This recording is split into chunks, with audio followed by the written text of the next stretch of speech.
please come to the mic and ask the question. Good evening, sir. I'm a lecturer by profession and also a research scholar in Islam and comparative studies. May I know your name, please? I'm Nilima. I respect your great enlightenment, sir, but I have a small qualification to be made. Like, let us go back to the Bhavishya Purana, Part 3, Khand 3, Adhyay 3, and Slokas 5 to 8.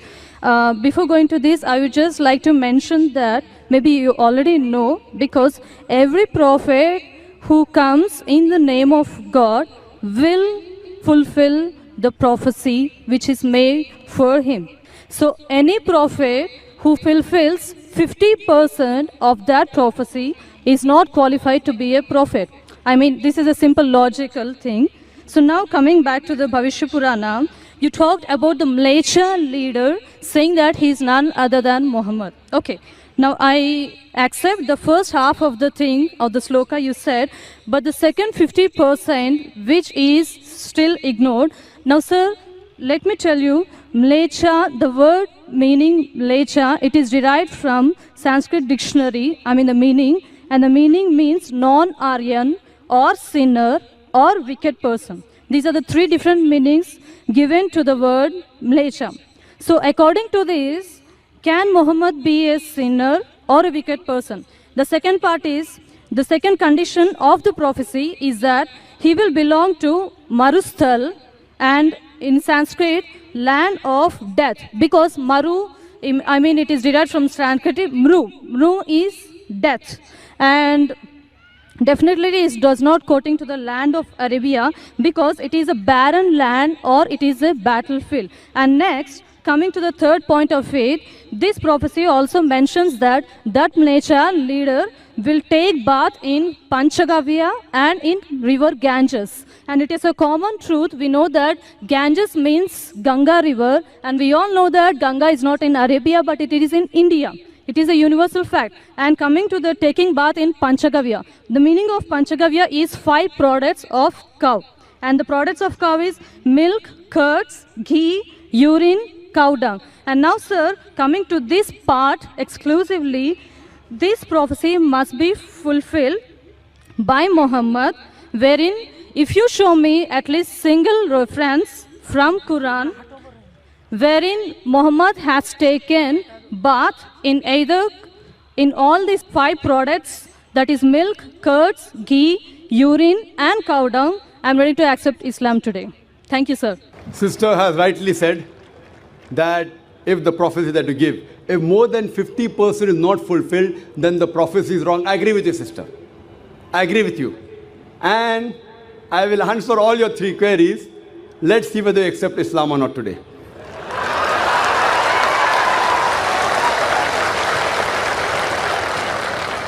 That's a different thing, that you may not agree with the truth.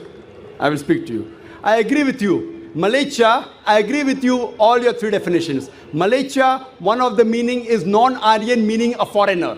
One of the meaning is sinner, one is a wicked person. That's the reason, like the Hindus, they call the Muslims as Mleccha. When they say that, they mean actually wicked and sinner. But the other meaning is also foreigner. As far as when I speak, when I quote from any scripture, while quoting and while taking the meaning, it's not necessary that if the word has got 4 meanings, then more than 2 meanings should be correct. No. Even if one is correct, the meaning is right. For example, the Quran says that don't have pig. Today, if you open the dictionary, one of the slang meanings for pig is a cop, means a policeman. So one meaning is pig, the other meaning is a policeman. But naturally, the Quran and the Bible, when the Bible says in the book of Leviticus, chapter number 11, verse number 7 and 8, in the book of Deuteronomy, chapter number 14, verse number 8, and the book of Isaiah, chapter number 65, verse number 2 and 5, when it says don't have pig, it doesn't mean don't have a policeman.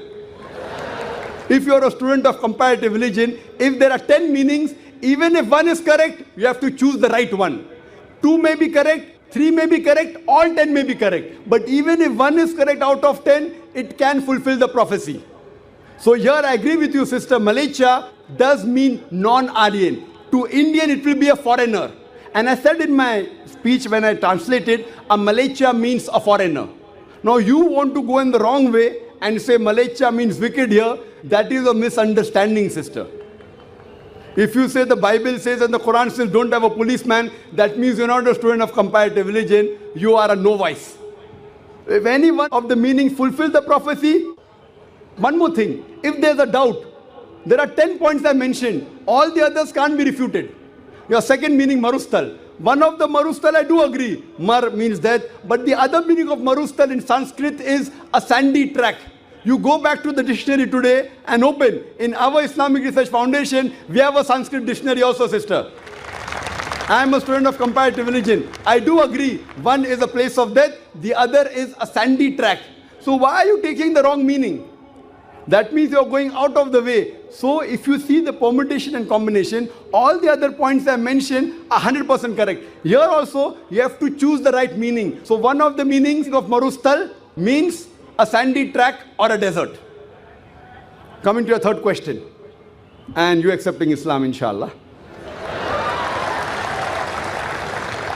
The third question that I mentioned in the prophecy, that Prophet Muhammad Sallallahu Alaihi Wasallam took a bath in the Panch Garv, in the Ganges.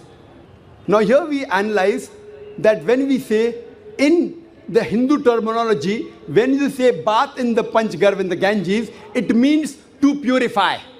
One means actually you dip yourself in the Ganges, which I don't expect the Prophet came and dipped himself in the Ganges. It means to purify. I did not give the explanation because the lecture is very long. I can speak on this topic for the full day. I did not give details of everything. I can speak on each prophecy for another few minutes, even for us together. So here, having a bath in the Panch Garv means purify. So depending upon the context, it doesn't mean a physical bath. And even if you physically have a bath in the Panch Garv, in the Ganges, not necessarily you will be purified. It is the philosophy of the Hinduism. So here when the prophecy says that Prophet Muhammad, peace be upon him, had a bath in the Panch Garv, it doesn't mean he came here in the Ganges. It means that he was purified by Almighty God. And we believe that all the prophets of God, all, whether it be Moses, Jesus Christ, peace be upon them, and Prophet Muhammad Sallallahu Alaihi Wasallam, all of them were masoom. They were innocent. They were pure. So all the prophets of God, of Almighty God, which he sent down, all of them we consider to be innocent, to be masoom, to be pure. So this answers the question, and I hope inshallah you'll accept Islam, sister.